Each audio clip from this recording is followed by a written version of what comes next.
अगर आप एपीजे अब्दुल कलाम के बारे में और ज्यादा जानना चाहते हैं तो ये बुक आपके लिए है। वो एक मेहनती स्टूडेंट, समर्पित मिसाइल साइंटिस्ट और बहुत पसंद किए जाने वाले लीडर थे। ये कहानी आपको तमिलनाडु में उनके बचपन से लेकर डीआरडीओ और इसरो में उनके इम्पोर्टेंट कंट्रीब्यूशन तक की जर्नी के बारे में बताएगी। इस बुक में आप एरोस्पेस के बारे में कई बातें जानेंगे। आप इंडिया के मिसाइल मैन कहे जाने वाले एपीजे अब्दुल कलाम से लाइफ के इम्पोर्टेंट लेसन्स भी सीखेंगे। ऑथर के बारे में। APJ Abdul Kalam missile scientist और भारत के पूर्व प्रेसिडेंट हैं। उन्हें सब प्यार से मिसाइल मैन कहते हैं। अरुण तिवारी एक प्रोफेसर और मिसाइल साइंटिस्ट हैं। उन्होंने डीआरडीओ में कलाम के साथ काम किया है। साथ में उन्होंने 5 बुक्स लिखी हैं। आप इस बुक की समरी पढ़ना चाहते हैं तो डिस्क्रिप्शन चेक करें। Wings of fire. मैं एक गहरा कुआं हूं इस जमीन पर बेशुमार लड़के लड़कियों के लिए कि उनकी प्यास बुझाता रहूं। उसकी बेपनाह रहमत उसी तरह जर्रे जर्रे पर बरसती है जैसे कुआं सबकी प्यास बुझाता है। इतनी सी कहानी है मेरी, जैनुलब्दीन और आशिनम्मा के बेटे की कहानी। उस लड़के की कहानी जो अखबारें बेचकर अपने भाई की मदद करता था। उस शागिर्द की कहानी जिसकी परवरिश शिव सुब्रमण्यम अय्यर और आना दोराई सोलोमन ने की। उस विद्यार्थी की कहानी जिसे पेंडुले मास्टर ने तालीम दी, MGK मेनन और प्रोफेसर साराभाई ने इंजीनियर की पहचान दी, जो नाकामियों और मुश्किलों में पलकर साइंसदान बना। और उस रहनुमा की कहानी जिसके साथ चलने वाले बेशुमार काबिल और हुनरमंद लोगों की टीम थी। मेरी कहानी मेरे साथ खत्म हो जाएगी क्योंकि दुनियावी मायनों में मेरे पास कोई पूंजी नहीं है। मैंने कुछ हासिल नहीं किया, जमा नहीं किया। मेरे पास कुछ नहीं और कोई नहीं है। मेरा ना बेटा, ना बेटी, ना परिवार। मैं दूसरों के लिए मिसाल नहीं बनना चाहता, लेकिन शायद कुछ पढ़ने वालों को प्रेरणा मिले कि अंतिम सुख रूह और आत्मा की तस्कीन है, खुदा की रहमत है, उनकी विरासत है। मेरे परदादा अबुल, मेरे दादा फकीर और मेरे वालिद जैनुलब्दीन का खानदानी सिलसिला अब्दुल कलाम पर खत्म हो जाएगा, लेकिन खुदा की रहमत कभी खत्म नहीं होगी क्योंकि वो अमर है, लाफानी है। मैं शहर रामेश्वरम के एक मिडिल क्लास तमिल खानदान में पैदा हुआ। मेरे अब्बा जैनुलब्दीन के पास ना तालीम थी ना दौलत, लेकिन इन मजबूरियों के बावजूद एक ईमान थी उनके पास, एक हौसला था। और मेरी माँ जैसी मददगार थी आशिमा, और उनकी कई औलादों में एक मैं भी था, बुलंद कामिन माँ बाप का एक छोटा सा कदवाला मामूली शक्ल सूरत वाला लड़का।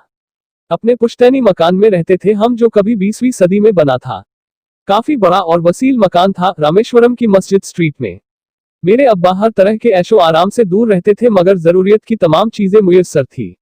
सच तो ये है कि मेरा बचपन बड़ा महफूज था, दिमागी तौर पर भी और जज्बाती तौर पर भी, मटीरियली और इमोशनली। रामेश्वर का मशहूर शिव मंदिर हमारे घर से सिर्फ 10 मिनट की दूरी पर था। हमारे इलाके में ज्यादा आबादी मुसलमानों की थी, फिर भी काफी हिंदू घराने थे जो बड़े इत्तेफाक से पड़ोस में रहते थे। हमारे इलाके में एक बड़ी पुरानी मस्जिद थी जहां मेरे अब्बा मुझे हर शाम नमाज पढ़ने के लिए ले जाया करते थे। रामेश्वरम मंदिर के बड़े पुरोहित बख्शी लक्ष्मण शास्त्री मेरे अब्बा के पक्के दोस्त थे। अपने बचपन की आंकी हुई यादों में एक याद ये भी थी कि अपने अपने रिवायती लिबासों में बैठे हुए वो दोनों कैसे रूहानी मसलों पर देर देर तक बातें करते रहते थे। मेरे अब्बा मुश्किल से मुश्किल रूहानी मामलों को भी तमिल की आम जबान में बयान कर लिया करते थे।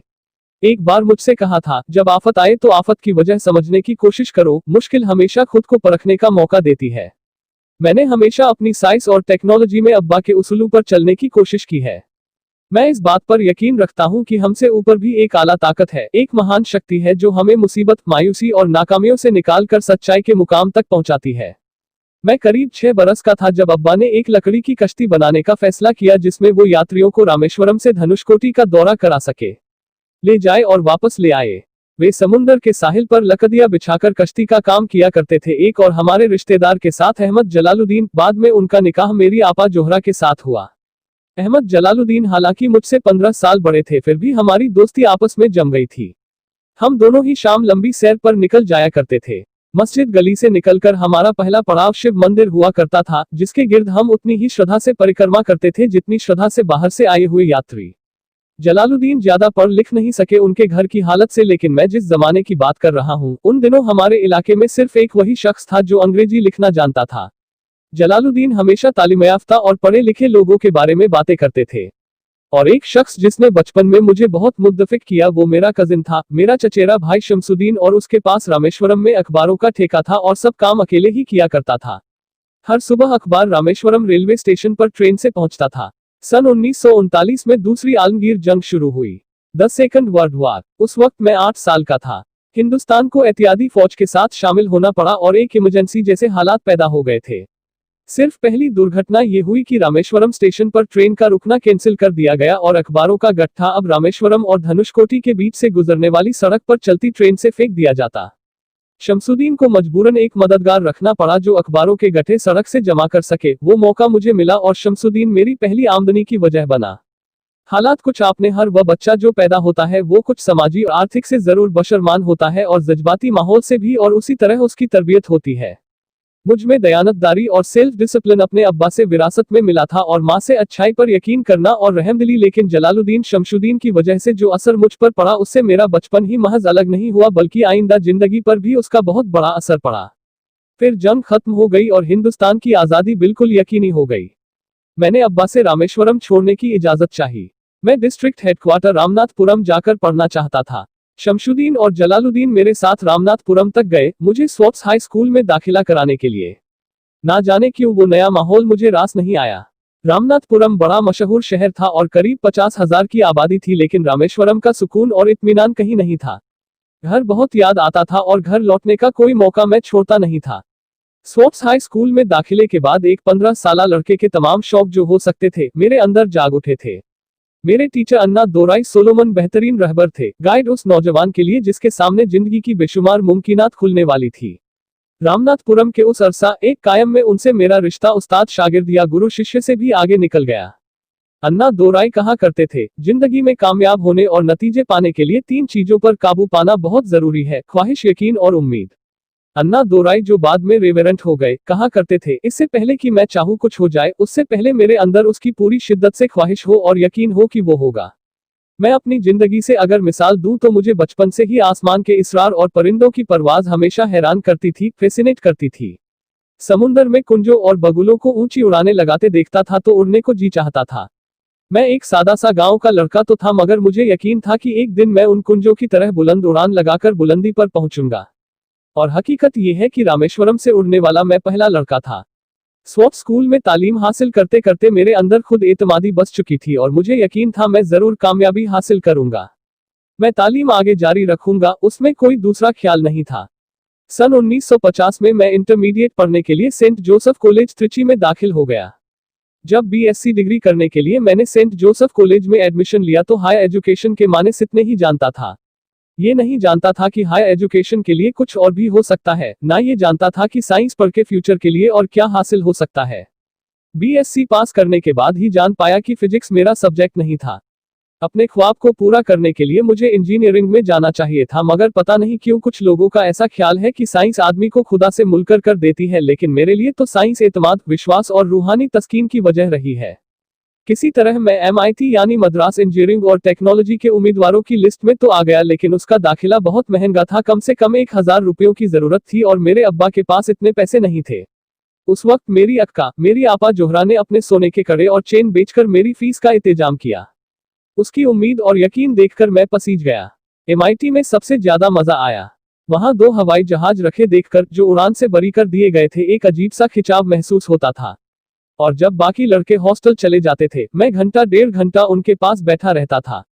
फर्स्ट ईयर मुकम्मल होने के बाद जब मुझे अपने ज्यादा खसूसी मज़मून चुनने थे तो मैंने फौरन एरोनॉटिकल इंजीनियरिंग का चुनाव किया। एमआईटी की तालीम के दौरान मुझे 3 टीचर्स ने बहुत मुद्दसर किया, प्रोफेसर के.ए.वी. मैंडेलिन, professor Sponder, professor Narasimha. Professor Sponder technical aerodynamics सिखाते थे।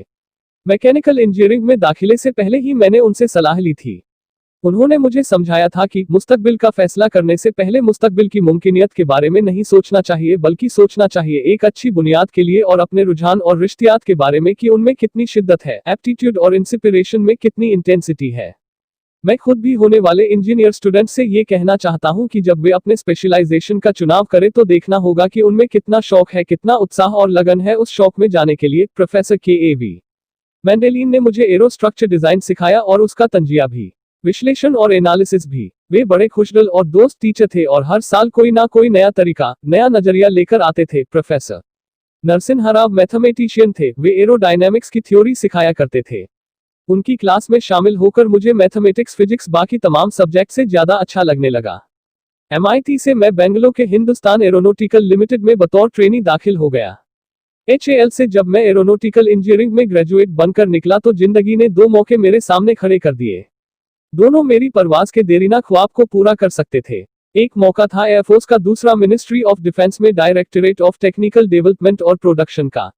मैंने दोनों में अर्जी भेज दी और बावक्त दोनों से इंटरव्यू का बुलावा आ गया। एयरफोर्स के लिए मुझे देहरादून बुलाया गया था और डिफेंस के लिए दिल्ली। मेरे दोनों मुकाम 2000 किलोमीटर के फासले पर थे और ये पहला मौका था मेरा अपने वसील और विराट वतन को देखने का। खिड़की पर बैठा हुआ मैं इस देश की सरजमी को पावों के नीचे से बहता हुआ देखकर हैरान था कि उत्तर की सफर करते हुए एक ही मुल्क का लैंडस्केप कैसे बदल जाता है। मैं एक हफ्ता दिल्ली में ठहरा, डिफेंस मिनिस्ट्री का इंटरव्यू दिया। इंटरव्यू अच्छा हुआ था। वहां से मैं देहरादून गया एयरफोर्स सिलेक्शन बोर्ड के इंटरव्यू के लिए। 25 उम्मीदवारों में मैं 9वें नंबर पर आया। मेरा दिल बैठ गया, बहुत मायूस हुआ और कई दिन तक अफसोस रहा कि एयरफोर्स में जाने का मौका मेरे हाथ से निकल गया। मैं ऋषिकेश चला गया, दिल पे ये बोझ लेकर कि आने वाले दिन बड़े सख्त होंगे। गंगा में स्नान किया और फिर चलता हुआ पास की पहाड़ी में शिवानंद आश्रम तक पहुंच गया। स्वामी शिवानंद से भेंट हुई। देखने में बिल्कुल गौतम बुद्ध लगते थे। सफेद दूधिया धोती और पावों में लकड़ी की खड़ाव। उनकी बच्ची सी मासूम मुस्कान और सादा दिल देखकर बहुत प्रभावित हुआ। मैंने बताया उन्हें कि कैसे इंडियन एयरफोर्स में भर्ती होने से रह गया और मेरी कितनी शदीद ख्वाहिश थी आसमानों में उड़ने की, परवाज करने की। वो मुस्कुरा दिए और बोले, ख्वाहिश अगर दिलो जान से निकली हो तो वो पवित्र होती है और उसमें अगर शिद्दत हो तो उसमें कमाल की एक इलेक्ट्रोमैग्नेटिक एनर्जी होती है, एक बरकी मकनती सी ताकत होती है। दिमाग जब सोता है तो वो एनर्जी रात की खामोशी में बाहर निकल जाती है और सुबह कायनात, ब्रह्मांड, सितारों की गति रफ्तार को अपने साथ समेटकर दिमाग में वापस लौट आती है। इसलिए जो सोचा है उसकी सृष्टि अवश्य है। वो बस्ती होगा, तुम विश्वास करो इस अजली बंधन पर, इस वचन पर कि सूरज फिर लौटेगा, बाहर फिर से आएगी। मैं दिल्ली लौट आया, डिफेंस में अपने इंटरव्यू का नतीजा दरियाफ्त किया। जवाब में मुझे अपॉइंटमेंट लेटर थमा दिया गया और अगले दिन से सीनियर साइंटिफिक असिस्टेंट मुकर्रर कर दिया गया 250 रुपए के महीना तनख्वाह पर। 3 साल गुजर गए। उन्हीं दिनों बंगलों में एरोनॉटिकल डेवलपमेंट एस्टेब्लिशमेंट 8 का नया महकमा खुला और मुझे वहां पोस्ट कर दिया गया। बेंगलुरु कानपुर से बिल्कुल मुख्तलिफ शहर था। मैं अपने डायरेक्टरेट का पहला साल वहां गुजार चुका था। दरअसल हमारे देश में अजीब सा तरीका है, अजीब सा ढंग है अपने लोगों को हद दर्जा तक निचोड़ लेने का, जो हमारे लोगों को इंतहा पसंद बना देता है। शायद इसलिए कि सदियों से देश ने गैर मुल्कों की तहजीबों के जख्म खाए हैं और उन्हें अपने दामन में जगह दी है। अलग अलग हुक्मरानों से वफा करते करते हम अपनी हैसियत, अपनी इफ्तिदा खो बैठे हैं। बल्कि हमने एक और ही खूबी पैदा कर ली है कि एक ही वक्त में रहमदिल भी है और बेरहम भी, हसास भी है और बेहिस भी। जितने गहरे हैं उतने ही सतही। ऊपर से देखी तो हम बड़े खुशरंग और खूबरू नजर आते हैं, लेकिन कोई गौर से देखे तो हम अपने हुक्मरानों की बेब नकल से ज्यादा और कुछ नहीं है। मैंने कानपुर में कल्ले में दबाए हुए पान वाले नवाब वाजिद अली शाह के नकलची बहुत देखे और बेंगलोर में फिरंगियों के अंदाज में कुत्ते की जंजीर थामे टहलते हुए साहिबों की कमी नहीं थी। बेंगलोर में रहते हुए मैं रामेश्वरम के गहरे सुकून और शांत वातावरण के लिए तरसता था। पहले साल तो एड में कोई ज्यादा काम नहीं था। एक प्रोजेक्ट टीम बनाई थी कि 3 सालों में एक स्वदेशी होवरक्राफ्ट तैयार करे और जो वक्त से पहले तैयार हो गया। उसका नाम रखा गया शिव की सवारी के आधार पर। उसका डिजाइन हमारी उम्मीद से ज्यादा अच्छा था, लेकिन मैं सख्त मायूस हुआ जब आपसी कंट्रोवर्सी के बिना पर सारा प्रोजेक्ट बला-ए ताक पर रख दिया गया, बंद कर दिया गया। Professor MGK Menon Tata institute of fundamental research के डायरेक्टर एक दिन अचानक हमारी जांच पड़ताल को आ पहुंचे। नंदी का जिक्र निकला। मुझसे पूछताछ करते हुए उन्होंने ख्वाहिश जाहिर की एक 10 मिनट की उड़ान के लिए। उसके हफ्ता बाद की बात थी, मुझे इंस्कोसपर से बुलावा आ गया। मैं मुंबई चला गया इंटरव्यू देने। मेरा इंटरव्यू लेने वालों में विक्रम साराभाई MGK मेनन के अलावा मिस्टर सराफ थे, जो उस वक्त एटॉमिक एनर्जी कमीशन के डिप्टी सेक्रेटरी के ओहदे पर थे। डॉक्टर साराभाई की गर्मजोशी ने पहली ही मुलाकात में मेरा दिल मोह लिया। अगले ही दिन मुझे खबर मिली कि मैं चुन लिया गया। मुझे इनकोस्पर में रॉकेट इंजीनियर की हैसियत से शामिल कर लिया गया था।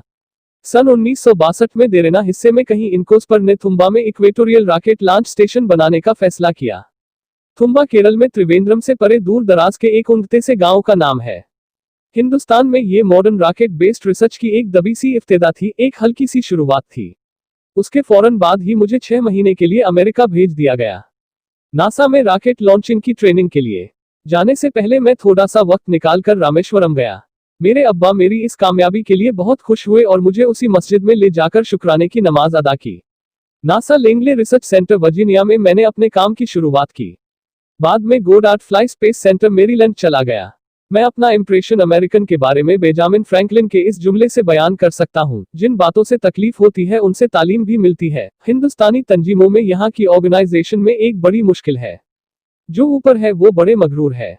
अपने से छोटों की, जूनियर और सबोर्डिनेट की राय लेना अपनी तौहीन समझते हैं। कोई भी शख्स अपनी खूबी दिखा नहीं सकता अगर आप उसे मलामत ही करते रहे। उसूल और पाबंदी, पाबंदी और सख्ती, सख्ती और जुल्म के बीच की लाइन बड़ी महीन है, बारीक है। उसकी पहचान बहुत जरूरी है। मैं जैसे ही नासा से लौटा फौरन बाद ही हिंदुस्तान का पहला रॉकेट लॉन्च वाकया हुआ। 21 नवंबर 1963 वो साउंडिंग रॉकेट था, नाम अपाचे नाइकी। नाइकी अपाचे की कामयाबी के बाद प्रोफ साराभाई ने अपनी आरजू, अपने ख्वाब का इजहार किया। एक Indian satellite launch vehicle ISLV का सपना।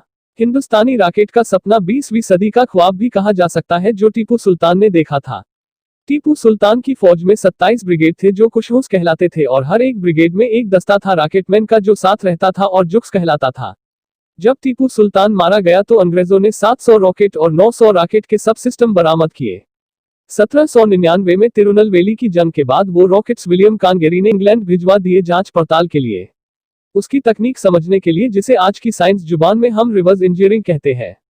टीपू सुल्तान की मौत के बाद उस ख्वाब की भी मौत हो गई, कम से कम 150 साल के लिए।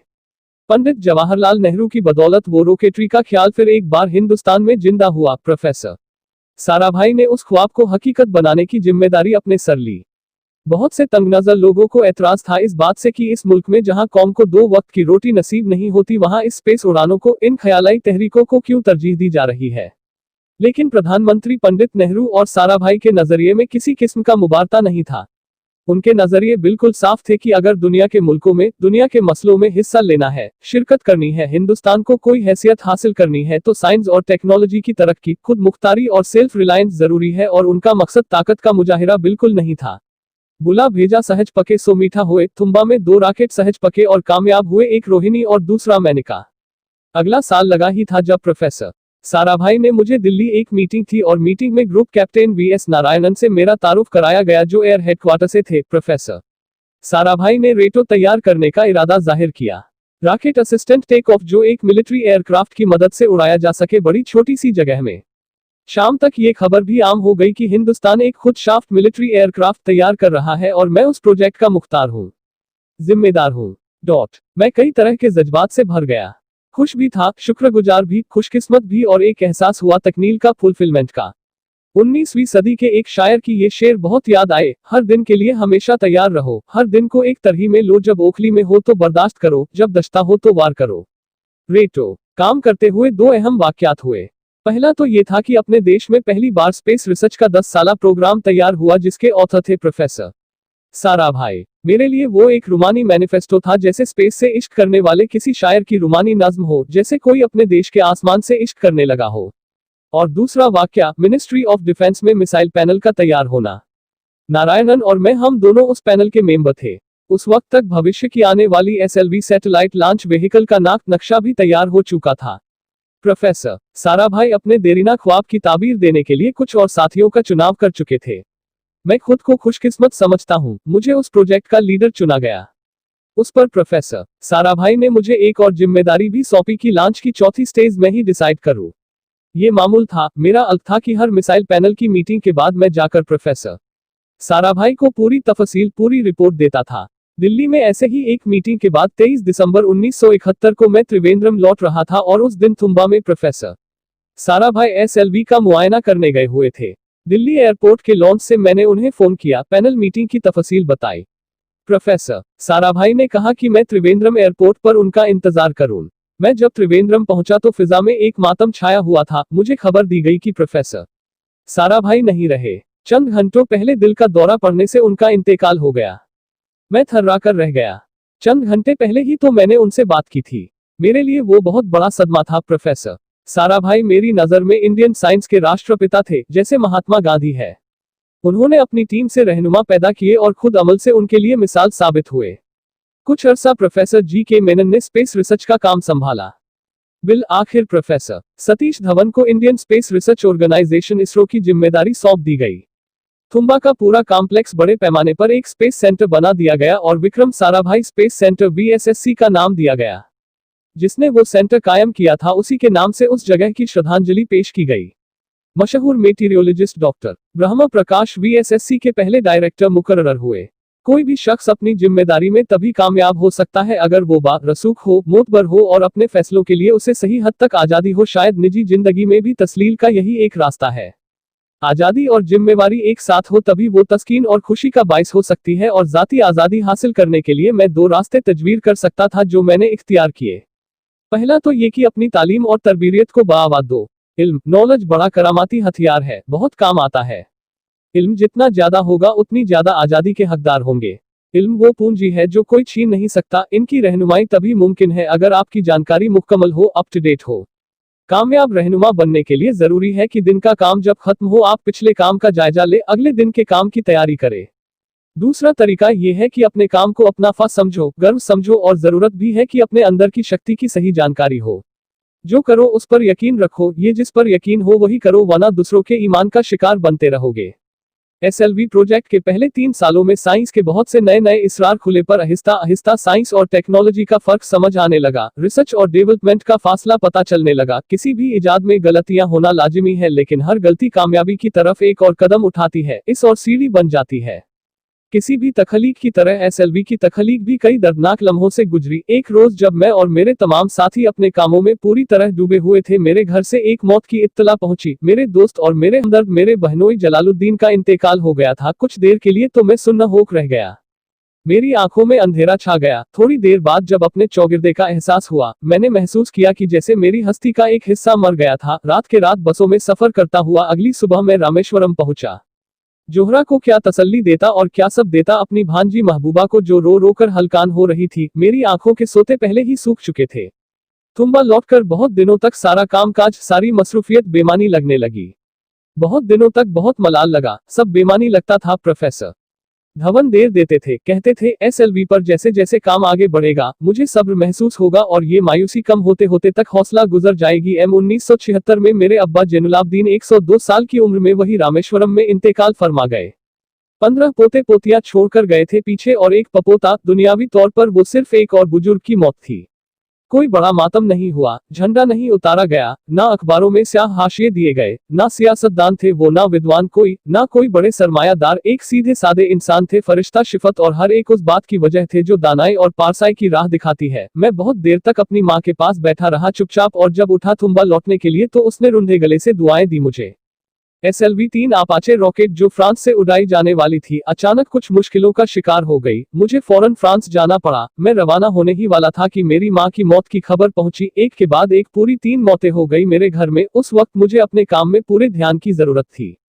100% लगन से काम करने की ख्वाहिश किसी और लगन की गुंजाइश नहीं छोड़ती। मुकलमाती और पूरी लगन से SLV-3 का ख्वाब 1979 के दरमियान में जाकर पूरा हुआ। हमने SLV-3 की परवाज का दिन 10 अगस्त 1979 तय किया। 23 मीटर लंबा 4 स्टेजेस का ये रॉकेट 17 टन का वजन लेकर 7:58 में बड़ी कजादाई से उड़ा और खला की तरफ रवाना हुआ। पहली स्टेज हर तरह से पुख्ता निकली और बड़े आराम से रॉकेट दूसरी स्टेज में चला गया। हम दमखुद रह गए, सांस रुकी बैठी थी। हमारे बरसों का ख्वाब आसमान की तरफ सफर कर रहा था। अचानक हमारे ख्वाब में दरार आई, हमारा सुकून टूटा, हमारी खामोशी टूटी। दूसरी स्टेज काबू से बाहर होने लगी थी। 317 सेकंड बाद परवाज टूट गई। मेरी मेहनत और उम्मीद चौथी स्टेज को साथ लेकर तमाम मलबा हरिकोटा से 560 किलोमीटर दूर समुंदर में जाकर गिरा। इस हादसे से हम सबको सख्त सदमा पहुंचा। मैं गमो गुस्से से भर गया, निचुड़ गया, बिल्कुल जिस्मानी तौर पर भी और जेहानी तौर पर भी। मैं सीधा अपने कमरे में गया और बिस्तर पर धंस गया।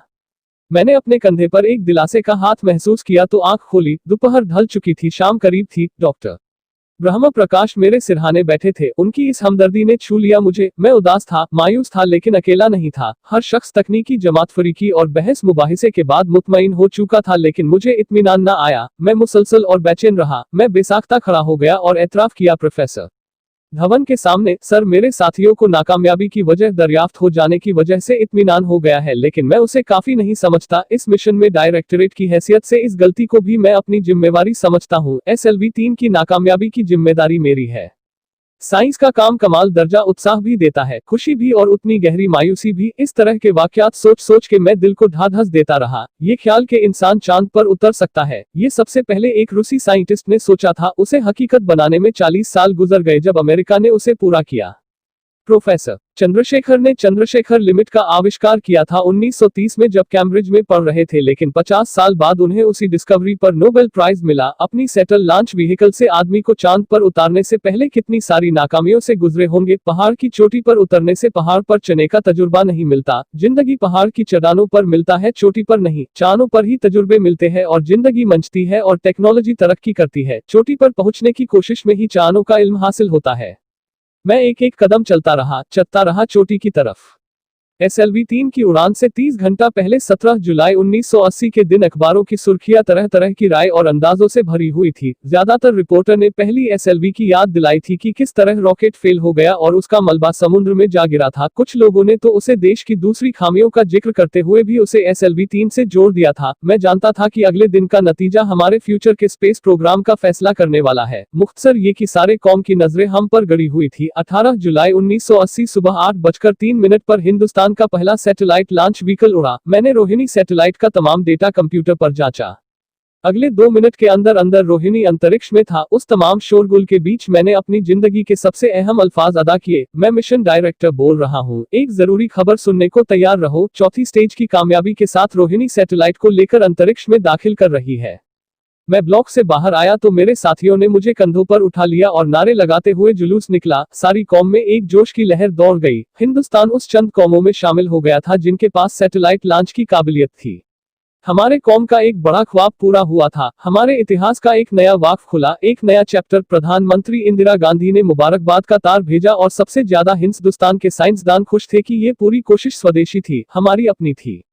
खुश था मैं, कुछ मिले जुले जज्बात से गुजर रहा था मैं कि पिछली 2 दहाइयों से जिस कोशिश में था बिल आखिर उसमें कामयाब हुआ, लेकिन उदास था। जिन लोगों की बदौलत मैं यहाँ पहुंचा था वो लोग मेरे साथ नहीं थे। मेरे अब्बा, मेरे बहोई जलालुद्दीन और प्रोफेसर साराभाई। SLV-3 की कामयाबी के महीने भर के अंदर ही प्रोफेसर धवन का फोन आया एक दिन और दिल्ली बुलाया प्रधानमंत्री से मिलने के लिए। मेरी एक छोटी सी उलझन थी कपड़ों को लेकर। हमेशा से ही बड़े आमियाना से कपड़े पहनता हूं और पांवों में चप्पल या स्लीपर्स कह लो। प्रधानमंत्री को मिलने जैसा वो लिबास नहीं था मेरे लिए, तो नहीं, उनके एहतराम के लिए। सुना तो प्रोफेसर धवन बोले, कपड़ों की फिक्र मत करो, तुमने जो शानदार कामयाबी पहन रखी है वो काफी है। रिपब्लिक डे 1981 मेरे लिए एक बड़ी खुशखबरी लेकर आया कि मुझे पद्म भूषण से नवाजा गया है। मैंने अपने कमरे को बिस्मिल्लाह खान की शहनाई से भर लिया। शहनाई की गूंज मुझे कहीं और ही ले गई। मैं रामेश्वरम में पहुंच गया, माँ के गले लगा। अब्बा ने मेरे बालों को उंगलियों से सहलाया और मेरा दोस्त मेरा रफीक जलालुद्दीन मस्जिद में मेरे इनाम का ऐलान कर रहा था। मेरी बहन जोहरा ने मीठा बनाया घर में। बख्शी लक्ष्मण शास्त्री ने मेरे माथे पर तिलक लगाया और फादर सोलोमन ने मेरे हाथ में सलीब लेकर दुआ पड़ी और प्रोफेसर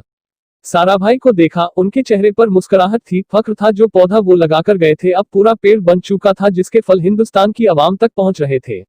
1 जून 1982 को मैंने defence research and development laboratory DRDL की जिम्मेदारी संभाल ली। उस वक्त के defence minister Shri R Venkataraman ने जब मशवरा दिया कि बजाय दर्जा ब दर्जा मिसाइल तैयार करने के हमें मुकम्मल अपनी मिसाइल तैयार करने का प्रोग्राम बनाना चाहिए, तो हमें अपने कानों पर यकीन नहीं आया और देखते ही देखते वो प्रोजेक्ट बन जिसके नतीजे आइंदा बहुत दूर तक पहुंचे। हर प्रोजेक्ट का नाम हिंदुस्तान की खुद मुख्तारी, सेल्फ रिलायंस का सबूत था। सरफेस टू सरफेस मिसाइल का नाम पृथ्वी रखा गया। टैक्टिकल कोर व्हीकल को त्रिशूल का नाम दिया गया। सरफेस तो एयर डिफेंस सिस्टम आकाश कहलाया। एंटी टैंक मिसाइल के प्रोजेक्ट को नाग के नाम से पुकारा गया और मेरे देरीना ख्वाब रैक्स को यानी री एक्सपेरिमेंट लॉन्च व्हीकल को मैंने अग्नि का नाम दिया। मिसाइल टेक्नोलॉजी का हुनर दुनिया की कुछ चुनी हुई कौमों के पास ही था। वो बड़े ताज्जुब से हमारी तरफ देख रहे थे कि हम क्या करने जा रहे हैं और कैसे करेंगे। हम एक मीटिंग में बैठे हुए अपने मकसद को पूरा करने के लिए 1984 की निशानदेही कर रहे थे जब डॉक्टर ब्रह्म प्रकाश की मौत की खबर आई। मेरे लिए तो वो एक और सदमा था। पहली SLV की नाकामयाबी के वक्त जिस तरह उन्होंने ढाढ़स दी थी मुझे, वो याद करके मैं और ज्यादा गमगीन हो गया। प्रोफेसर साराभाई अगर VSSC के निर्माता थे, बनाने वाले थे, तो प्रोफेसर ब्रह्म प्रकाश उसके आमिल थे, एग्जीक्यूटर थे। उनकी विनम्रता ने मुझे बड़ी हद तक नम्र कर दिया और मैंने अपनी तुंज मिजाजी पर काफी हद तक काबू कर लिया। उनकी हलीमी सिर्फ अपनी खूबियों तक ही महदूद नहीं थी बल्कि अपने से छोटों को इज्जत देना भी उनकी आदत में शामिल था। उनके बर्ताव और सलूक में बात नजर आ जाती थी कि कोई भी शख्स खामियों से खाली नहीं है। यहाँ तक कि अफसर भी, लीडर भी, रहनुमा भी। वो बहुत बड़े दानिशर थे। एक कमजोर शरीर के अंदर उनमें बच्चों सी मासूमियत थी। मुझे हमेशा वो साइंसदानों में संत नजर आते थे। पृथ्वी का काम अपनी तकमील को पहुंच रहा था जब हम 1988 में दाखिल हुए। 25 फरवरी 1988 को सुबह 11:23 पर पृथ्वी की पहली परवाज वाकिब हुई। हमारे मुल्क में वो एक ऐतिहासिक मौका था। पृथ्वी सिर्फ एक सरफेस टू सरफेस मिसाइल ही नहीं बल्कि आइंदा आने वाली तमाम किस्म की मिसाइल का बुनियादी नक्शा भी था, फ्यूचर का मॉड्यूल था वो। पृथ्वी ने हमारे आस पड़ोस के मुल्कों को दहला दिया, मगरबी यानी वेस्टर्न मुल्कों को पहले तो हैरत हुई, फिर गुस्से का इजहार किया और पाबंदी लगा दी इंडिया के लिए कि वो ऐसी कोई चीज बाहर के मुल्कों से ना खरीद सके जो उनके मिसाइल प्रोग्राम में इस्तेमाल हो सकती हो या काम आ सकती हो। मिसाइल की ईजाद ने, हिंदुस्तान की खुद मुख्तारी ने दुनिया के तमाम तरक्की याफ्ता मुल्कों को परेशान कर दिया। अग्नि की टीम में 580 से ज्यादा साइंसदान शामिल थे। अग्नि की परवाज 20 अप्रैल 1989 तय पाई गई। लॉन्च की तमाम तैयारियां मुकम्मल हो चुकी थी और फिर हिफाजत के लिए यह फैसला किया गया था कि लॉन्च के वक्त आसपास के तमाम गांव खाली करा दिए जाए। अखबार और मीडिया ने इस खबर को बहुत उछाला। 20 अप्रैल पहुंचते पहुंचते तमाम मुल्क की नजरें हम पर टिकी हुई थी। दूसरे मुल्कों का दबाव बढ़ रहा था कि हम इस तजुर्बे को मुलतवी कर दे या खारिज कर दे, लेकिन सरकार मजबूत दीवार की तरह हमारे पीछे खड़ी रही और किसी तरह हमें पीछे नहीं हटने दिया। परवाज से सिर्फ 14 सेकंड पहले हमें कंप्यूटर ने रुकने का इशारा किया। किसी एक पुर्जे में कोई खामी थी, वो फौरन ठीक कर दी गई, लेकिन उसी वक्त डाउनरे स्टेशन ने रुकने का हुक्म दिया। चंद सेकंड्स में कई रुकावटें सामने आ गई। अब परवाज मुलतवी कर दी गई। अखबारात ने आस्तीनें चढ़ा ली, हर बयानात में अपनी अपनी तरह की वजूहात निकाल ली। कार्टूनिस्ट सुधीर लाल ने एक कार्टून शाया किया जिसमें एक खरीदार कुछ सामान दुकानदार को वापस करते हुए कह रहा था, अग्नि की तरह वो भी नहीं चली। एक कार्टून में दिखाया गया कि साइंसदान कह रहा है, सब ठीक था, स्विच बटन नहीं चला। हिंदुस्तान टाइम्स के एक कार्टून में एक नेता रिपोर्टर को समझा रहा था, डरने की कोई बात नहीं, ये बड़ी अमन पसंद अहिंसा की मिसाइल है जिससे कोई मरेगा नहीं। करीब 10 रोज दिन रात काम चला मिसाइल की दुरुस्ती पर और आखिरकार साइंसदानों ने एक नई तारीख तय की अग्नि की परवाज के लिए, मगर फिर वही हुआ। 10 सेकंड्स पहले कंप्यूटर ने रुकावट का इशारा किया।